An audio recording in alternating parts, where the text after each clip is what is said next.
এই কয়েকদিন আগে যে বন্যা হলো অতিবৃষ্টির কারণে, এই বন্যায় বহু মানুষের ঘর বাড়ি নষ্ট হয়ে গিয়েছিল। যাই হোক, আল্লাহর রহমতে তারপরে আমরা 100 গরিব দুস্থ পরিবারকে আমরা আজকে ঘরের চাবি হাতে উঠিয়ে দিতে পেরেছি। এছাড়াও আপনাদের সামনেই আপনারা দেখলেন আরো অনেকগুলো দুস্থ মানুষের কাছে তাদেরকে সহযোগিতার জন্য সরকারের পক্ষ থেকে আমরা আর্থিক সহায়তা তাদেরকে করেছি। কিছু দুস্থ মহিলাকে আমরা চাল দিয়েও সহযোগিতা করেছি। প্রিয় ভাই বোনেরা, আপনাদেরকে এই কথাগুলো বলার কারণ হচ্ছে যে এই যে বর্তমান সরকার, এই সরকারকে আপনারা নির্বাচিত করেছেন, এই বাংলাদেশের মানুষ এই সরকারকে নির্বাচিত করেছে। কাজেই এই সরকারের দায়িত্ব হচ্ছে বাংলাদেশের মানুষের পাশে থাকা। এই সরকারের দায়িত্ব হচ্ছে বাংলাদেশের মানুষের সুখে দুঃখে থাকা। এই সরকারের দায়িত্ব হচ্ছে এই দেশের মানুষকে দেখে রাখা। এই সরকারের দায়িত্ব হচ্ছে এই দেশের মা বোনদের পাশে থাকা। এই সরকারের দায়িত্ব হচ্ছে এই দেশের সন্তানদের লেখাপড়ার ব্যবস্থা করা। এই সরকারের দায়িত্ব হচ্ছে এই দেশের মানুষ যারা অসুস্থ হবে তাদেরকে যথাযথ চিকিৎসার ব্যবস্থা করে দেওয়া। এই সরকারের দায়িত্ব হচ্ছে এই দেশের তরুণ সমাজ, যুবক সমাজ, নারী হোক পুরুষ হোক, তাদের কর্মসংস্থানের ব্যবস্থা করা। প্রিয় ভাই বোনেরা, এই জন্যই আপনারা দেখেছেন নির্বাচনের সময় আমরা বলেছিলাম যে বিএনপি যদি আল্লাহর রহমতে বাংলাদেশের মানুষের ভোটে সরকার গঠনে সক্ষম হয় তাহলে আমরা মূল কয়েকটি কাজে হাত দেব। তার মধ্যে একটি কাজ ছিল এই দেশের মায়েদেরকে সহযোগিতা করার জন্য, এই দেশের নারীরা যাতে স্বাবলম্বী হতে পারে সেই জন্য আমরা বলেছিলাম আমরা ফ্যামিলি কার্ড ঘরে ঘরে পৌঁছাবো, যেটি আমির খসরু সাহেব ওনার বক্তব্যে বলেছেন।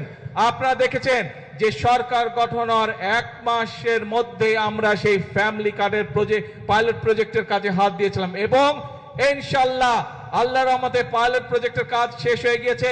এই মাসের 16 তারিখ থেকে আমরা এই ফ্যামিলি কার্ডের কাজ শুরু করছি এবং ইনশাআল্লাহ সমগ্র বাংলাদেশে এই বছর 26-27 অর্থ বছরে আমরা প্রায় 41 লক্ষ পরিবারের মায়ের হাতে আমরা এই ফ্যামিলি কার্ড ইনশাআল্লাহ তুলে দিব এবং ইনশাআল্লাহ আপনাদেরও এই এলাকায়, এই অঞ্চলে, এই উপজেলার মধ্যে ইনশাআল্লাহ 10 থেকে 12 হাজার পরিবারের হাতে আমরা ফ্যামিলি কার্ড এই আগামী অর্থ বছরের মধ্যে তুলে দিব এবং আগামী 4 বছর ধরে এটি চলবে। আরো অনেক মা বোনেরা এই ফ্যামিলি কার্ডের আওতায় আসবেন। কেন আমরা ফ্যামিলি কার্ড দিয়েছিলাম? আমাদের ফ্যামিলি কার্ড দেওয়ার উদ্দেশ্য ছিল, লক্ষ্য ছিল যাতে ভাইদের পাশাপাশি যাতে বোনেরাও সংসারের হাল ধরতে পারে, একটি স্বাবলম্বী পরিবার গড়ে তুলতে পারে, সন্তানদের লেখাপড়া দেখতে পারে, সন্তানদের স্বাস্থ্য সেবা যাতে দিতে পারে মায়েরা। সেই জন্য মাদের হাতকে শক্তিশালী করার জন্য আমরা এই ফ্যামিলি কার্ডের ব্যবস্থা করেছি।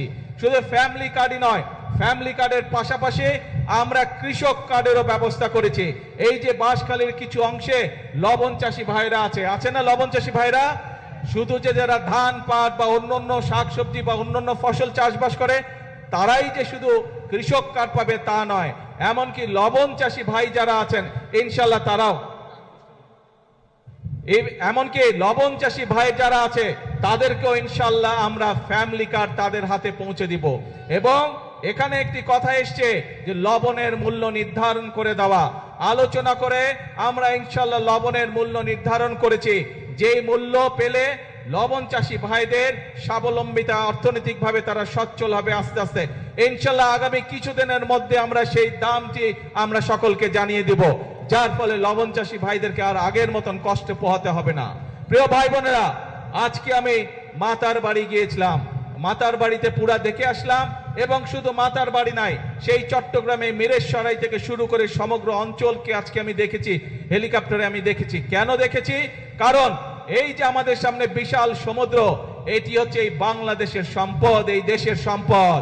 এই যে বিশাল সমুদ্র, এই সমুদ্রের মালিক হচ্ছে এই বাংলাদেশের জনগণ এবং সেজন্যই এই সমুদ্রকে কিভাবে ব্যবহার করে বাংলাদেশের মানুষের তাদের জীবন ব্যবস্থা উন্নত করা যায়, কিভাবে আমরা সেটি এইখান থেকে শুরু করে সেই মিরেশসরাই পর্যন্ত, মাতারেবের পর্যন্ত কিভাবে আমরা বিভিন্ন মিল ফ্যাক্টরি স্থাপন করার মাধ্যমে এই দেশের মানুষের কর্মসংস্থানের ব্যবস্থা করতে পারবো, এই দেশের মানুষের ব্যবসা বাণিজ্যের ব্যবস্থা করতে পারবো। সেই পরিকল্পনা কিভাবে গ্রহণ করা যায় তার জন্য আজকে আমি মাতার বাড়ি গিয়েছিলাম। এবং খুব স্বাভাবিকভাবেই প্রিয় ভাই বোনেরা, আমাদের কয়েকদিন আগে আপনারা দেখেছেন চট্টগ্রামে আমির খসরু সাহেব এবং সালাউদ্দিন সাহেব দুজনের গিয়েছিলেন। চায়নাকে আমরা একটি বিরাট বড় জায়গা দিয়েছি। এই যে চায়না থেকে আমি ঘুরে আসলাম, তাদের সাথে আমি কথা বলেছি, সেখানে তারা কয়েক শত মিল কারখানা তৈরি করবে এবং এই মিল কারখানাগুলোতে সমগ্র চট্টগ্রামের মানুষ ইনশাআল্লাহ সেখানে কাজ করার সুযোগ পাবে। তার ফলে আমাদের যেমন একদিকে বেকার সমস্যার সমাধান করা সম্ভব হবে, একই সাথে আমরা ইনশাআল্লাহ বহু বৈদেশিক মুদ্রা অর্জন করব। যেই বৈদেশিক মুদ্রা অর্জন করার মাধ্যমে আমরা এই দেশের অর্থনীতি শক্তিশালী করব। সেই বৈদেশিক মুদ্রা দিয়ে আমরা এই দেশের মানুষের, এই দেশের সন্তানদের শিক্ষা ব্যবস্থাকে গড়ে তুলব। সেই বৈদেশিক মুদ্রা অর্জনের মাধ্যমে আমরা এই দেশের বাংলাদেশের মানুষের স্বাস্থ্য সেবাকে আমরা গড়ে তুলব। আপনারা নিশ্চয়ই এর মধ্যে জানতে পেরেছেন যে আমরা যে উপজেলা পর্যায়ে যে 50 সদস্যের যে হাসপাতাল আছে, 50 বেডের যে হাসপাতাল আছে, এই 50 বেডের হাসপাতালে 30 বেড করে গিয়েছিলেন শহীদ রাষ্ট্রপতি জিয়াউর রহমান। পরবর্তীতে বেগম খালেদা জিয়া যখন সরকার গঠন করেছেন, বাকি 20 বেড যোগ করেছিলেন উনি। আজকে আপনাদের এই বর্তমান বিএনপি সরকার, যেই সরকার আপনাদের সরকার, যেই সরকার জনগণকে নিয়ে কাজ করে, এই সরকার সিদ্ধান্ত গ্রহণ করেছে এই 50 বেডের হাসপাতালকে যাতে প্রত্যেক উপজেলার মানুষ ভালোভাবে স্বাস্থ্য সেবা পায়, সেই জন্য এই 50 বেডের হাসপাতালকে আমরা ইনশাআল্লাহ আগামী 5 বছরের মধ্যে প্রত্যেকটি উপজেলা, 503টি উপজেলা সমগ্র বাংলাদেশে প্রত্যেকটি উপজেলা হাসপাতালকে আমরা 101 বেডে উন্নীত করব ইনশাআল্লাহ। প্রিয় ভাই বোনেরা, এই কাজগুলো যদি আমাদেরকে করতে হয়, এই দেশের মানুষের জন্য যদি কর্মসংস্থানের ব্যবস্থা করতে হয়, এই দেশের মানুষের কর্মসংস্থানের ব্যবস্থা যদি করার জন্য যদি বিদেশি এবং দেশি বিনিয়োগকারী যারা আছে তাদেরকে উৎসাহিত করে যদি মিল ফ্যাক্টরি স্থাপন করতে হয়, তাহলে তার পূর্ব শর্ত হচ্ছে দেশে শান্তি শৃঙ্খলা থাকতে হবে। দেশে বিশৃঙ্খলা থাকলে চলবে না। যখন বিগত সময় আমরা দেখেছি বা বিভিন্ন সময় আমরা দেখেছি আপনার এলাকায় বা বাজারে যখন কোনো গন্ডগোল হয়, কোনো সমস্যা হয়, তখন কি দোকানপাট খোলা থাকে না বন্ধ থাকে?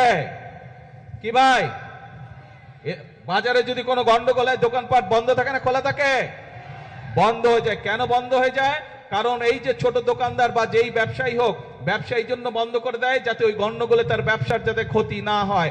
ঠিক একইভাবে দেশীয় বা বিদেশি বিনিয়োগকারী যারা আছে, তারা যখন বিনিয়োগ করবে তারা তো চাইবে যে যাতে তার মিল কারখানার উৎপাদিত পণ্য ঠিকভাবে বন্দর দিয়ে যেতে পারে বা তার কাঁচামাল যাতে সঠিকভাবে আসতে পারে, রাস্তাঘাটে যাতে শান্তি থাকে, তাই না? যদি মিল কারখানা না চলে সঠিকভাবে, তাহলে কি কর্মসংস্থানের ব্যবস্থা করা সম্ভব না। সেই জন্য ভাই আমাদেরকে সচেতন থাকতে হবে, আমাদেরকে সতর্ক থাকতে হবে। যারা শান্তি শৃঙ্খলা নষ্ট করতে চায় তাদের বিরুদ্ধে তাদের ব্যাপারে আমাদেরকে সতর্ক থাকতে হবে। আমরা যদি দেশের সন্তানদের লেখাপড়ার ব্যবস্থা আমাদেরকে তৈরি করতে হয়, সুন্দরভাবে লেখাপড়ার ব্যবস্থা করতে হয়, স্কুল কলেজ সুন্দরভাবে তৈরি করতে হয়, তাহলে শিক্ষকদেরকে যদি ট্রেনিং দিতে হয়, ছাত্রছাত্রীদেরকে যদি নতুন করে বই দিতে হয়, এই সকল ব্যবস্থা যদি করতে হয়, তাহলে আমাদেরকে দেশের আইন শৃঙ্খলা ঠিক রাখতে হবে। একইভাবে সতর্ক থাকতে হবে আমাদেরকে, যারা বিভ্রান্ত তৈরি করতে চায় তারা যাতে কোনো সুযোগ না পায়। কারণ বিভ্রান্তকারীরা যদি বিভ্রান্ত করার সুযোগ পায়, ক্ষতিগ্রস্ত হবে জনগণ। বিভ্রান্তকারী যারা, তারা তো নিজেদের মতন করে চলে যাবে, তারা তো জনগণের সাথে থাকবে না। সেই জন্য প্রিয় ভাই বোনেরা, আজকে আমাদেরকে সিদ্ধান্ত নিতে হবে, আজকে বাংলাদেশের মানুষকে সিদ্ধান্ত নিতে হবে যে আমরা কি আমাদের দেশকে এগিয়ে নিয়ে যাব, নাকি আমরা ঝগড়া ফ্যাসাদে লিপ্ত থাকব, নাকি আমরা বিভ্রান্তকারীদের সাথে থাকব। এই ব্যাপারে আমাদেরকে সিদ্ধান্ত নিতে হবে। আমরা জানি বিগত স্বৈরাচার আমলে এই দেশের জ্বালানি বা বিদ্যুৎ খাতকে কয়েকটি গুটি সংখ্যক ব্যক্তির হাতে তুলে দেওয়া হয়েছিল। তাদের স্বার্থ হাসিলের জন্য বিভিন্ন পরিকল্পনা গ্রহণ করা হয়েছিল, যা এই দেশের মানুষের পক্ষে নয়। খুব স্বাভাবিকভাবে সেই জ্বালানি ব্যবস্থা বা বিদ্যুৎ ব্যবস্থা যেটি অপরিকল্পিতভাবে যেই ব্যবস্থা কয়েক মানুষকে সুবিধা দিয়েছিল, সেটি যদি জনগণের স্বার্থে সেই পরিকল্পনা করতে হয়, স্বাভাবিকভাবে কিছু সময়ের প্রয়োজন। আমরা এরই ভিতরে তার কাজে হাত দিয়েছি। ইনশাল্লাহ সমগ্র বাংলাদেশের মানুষের সামনে আগামী 10 বছর আমাদের জ্বালানি পরিকল্পনা কি হবে, আগামী 10 বছর ইনশাল্লাহ বাংলাদেশের বিদ্যুৎ ব্যবস্থা কি হবে, সেই প্রস্তাবনা আমরা জাতীয় সংসদে উপস্থাপন করব। জাতীয় সংসদে উপস্থাপন করার মাধ্যমে আমরা পরিকল্পনা দিয়ে সেই কাজ আমরা শুরু করব, যাতে করে স্কুল কলেজ হোক, হাসপাতাল হোক, মিল কারখানা হোক, বাসা বাড়ি হোক, মানুষ ঠিকভাবে বিদ্যুৎ পেতে পারে। গাড়ি ঘোড়া সবকিছুতে, মোটরসাইকেল সবকিছুতে যাতে গ্যাস মানুষ ঠিকভাবে পেতে পারে, সেই পরিকল্পনা আমরা গ্রহণ করব। আমরা খেয়াল করেছি বিগত কিছুদিন ধরে কিছু মানুষ, কোটি সংখ্যক কিছু মানুষ এই ব্যাপারে বিভ্রান্ত ছড়ানোর চেষ্টা করছে। আপনাদেরকে পরিষ্কারভাবে উদ্দেশ্য করে বলতে চাই, বিএনপি সরকার সংসদে পরিকল্পনা উপস্থাপন করবে। আপনাদের যদি পরিকল্পনা থাকে, আসুন জনগণের সামনে উপস্থাপন করুন, কিন্তু বিভ্রান্তিকর কথা বলে দেশে বিশৃঙ্খলা তৈরি করবেন না, বিভ্রান্তিকর কথা বলে জনগণের শান্তি নষ্ট করবেন না, জনগণের শান্তি নষ্ট করবেন না। কারণ 50 বছরের উপরে এই দেশের স্বাধীনতা হয়ে গিয়েছে। এখন জনগণের জন্য কাজ করার সময়, এখন দেশ গঠনের জন্য কাজ করার সময়। পৃথিবীর বহু দেশ আমাদের পরে স্বাধীন হয়েছে, কিন্তু তারা কাজ করার মাধ্যমে, পরিশ্রম করার মাধ্যমে তাদের দেশকে অনেক দূর এগিয়ে নিয়ে গিয়েছে। কাজেই আর পিছনে থাকা যাবে না, আর পিছনে পড়ে থাকা যাবে না। এখন একটি লক্ষ্য, একটি উদ্দেশ্য, জনগণের জীবন মান উন্নত করা, দেশের ভাগ্যের পরিবর্তন করা। প্রিয় ভাই বোনেরা, যেই পরিকল্পনার কথাগুলো এই সংক্ষিপ্ত বক্তব্যে আমি আপনাদের সামনে তুলে ধরেছি, আপনারা কি মনে করেন এই পরিকল্পনাগুলো বাস্তবায়িত করা সম্ভব বলে দেশের জনগণের ভাগ্য এবং দেশের ভাগ্য পরিবর্তন হবে? আপনারা কি মনে করেন? কি ভাই, জনসভার পিছনে যারা আছে, আপনারা কি মনে করেন আমরা সঠিক পরিকল্পনা গ্রহণ করেছি? এই যে শিল্প কারখানা, বিদ্যুৎ, জ্বালানি, ফ্যামিলি কার, কৃষক কার, এই যে পরিকল্পনা গ্রহণ করেছে, এগুলো জনগণের পক্ষে ঠিক আছে? যদি ঠিক আছে ভাই, তাহলে আপনাদের সমর্থন থাকতে হবে। কারণ আমরা সবসময় বলি, আমাদের অর্থাৎ বাংলাদেশ জাতীয়তাবাদী দল বিএনপির সকল ক্ষমতার উৎস হচ্ছে জনগণ। জনগণের সমর্থন থাকলে আমরা প্রত্যেকটি জনগণের স্বার্থে যতগুলি কর্মসূচি, সবগুলো ইনশাআল্লাহ আল্লাহর রহমতে আমরা বাস্তবায়ন করতে সক্ষম হব। আসুন আজকের এই জনসভায় আমরা যেভাবে আজকে দুস্থ মানুষকে সহযোগিতা করে যে সাহায্য দিয়েছি, এই সাহায্য এবং সহযোগিতাকে আমরা পরিবর্তন করতে চাই কর্মসংস্থানের মাধ্যমে। সেটি দেশের ভিতরে হোক, সেটি আমাদের তরুণ সমাজের সদস্যদেরকে বিভিন্ন প্রশিক্ষণের মাধ্যমে বিদেশে প্রেরণ করাই হোক না কেন। অর্থাৎ আমরা চাই প্রত্যেকটি বাংলাদেশের প্রত্যেকটি মানুষ, 20 কোটি মানুষের 40 কোটি হাত, প্রত্যেকটি হাত শ্রমিকের হাতে রূপান্তর করতে চাই আমরা, যাতে করে প্রত্যেকটি মানুষ দেশ গঠনে ভূমিকা রাখতে পারে, যাতে করে প্রত্যেকটি মানুষ নিজের হাতের পরিশ্রমের মাধ্যমে নিজের এবং পরিবারের ভাগ্যের পরিবর্তন করতে চায়। আমরা সেই বাংলাদেশকে গড়ে তুলতে চাই। আমরা সেই বাংলাদেশের জন্য অপেক্ষা করেছি, কিন্তু অপেক্ষা করলে, বসে থাকলে চলবে না। আমাদেরকে কাজ করতে হবে, আমাদের ফসলের উৎপাদন বৃদ্ধি করতে হবে, আমাদেরকে মিল কারখানা স্থাপনের মাধ্যমে আমাদেরকে কর্মসংস্থান এবং শিল্পের বিপ্লব আমাদেরকে ঘটাতে হবে। প্রিয় ভাই বোনেরা, আসুন আজকের এই জনসভায় আমরা সেই শপথ গ্রহণ করি, সেই প্রতিজ্ঞা গ্রহণ করি যে বাংলাদেশের মানুষ আর বিভ্রান্ত হবে না, বিভ্রান্তকারীদের কোন রকম প্ররোচনায়। বাংলাদেশের মানুষ এখন সামনের দিকে যাবে, বাংলাদেশের মানুষ নিজেদের ভাগ্যের পরিবর্তন করবে, বাংলাদেশের মানুষ একই সাথে তার দেশের ভাগ্যের পরিবর্তন করবে। এবং সেই জন্যই আমরা বলি, করব কাজ, করব দেশ, সবার আগে করব কাজ, করব দেশ, ইয়েস, সবার জন্য বাংলাদেশ। আপনাদের চট্টগ্রাম থেকে আমরা 2 জন গুরুত্বপূর্ণ ব্যক্তিকে সরকারের গুরুত্বপূর্ণ 2টি মন্ত্রণালয়ের দায়িত্ব দিয়েছি। একটি হচ্ছে অর্থ মন্ত্রণালয়, আর একটি হচ্ছে স্বরাষ্ট্র মন্ত্রণালয়। যেই বিভাগে এরকম 2টি গুরুত্বপূর্ণ মন্ত্রণালয়ের দায়িত্বে নিয়োজিত 2 জন ব্যক্তি আছে, সেই এলাকার উন্নয়ন কেউ ঠেকিয়ে রাখতে পারবে না ইনশাআল্লাহ। আজ এই পর্যন্ত থাকলো, এরপরে যখন কাজ শুরু হবে ইনশাআল্লাহ আপনাদের সাথে আবার আসবো, আবার দেখা হবে। আর বেড়িবাঁধ, এইটি আমাদের মূল পরিকল্পনার একটি অংশ। ইনশাআল্লাহ বেড়িবাঁধের কাজও শুরু হবে। আল্লাহ হাফেজ।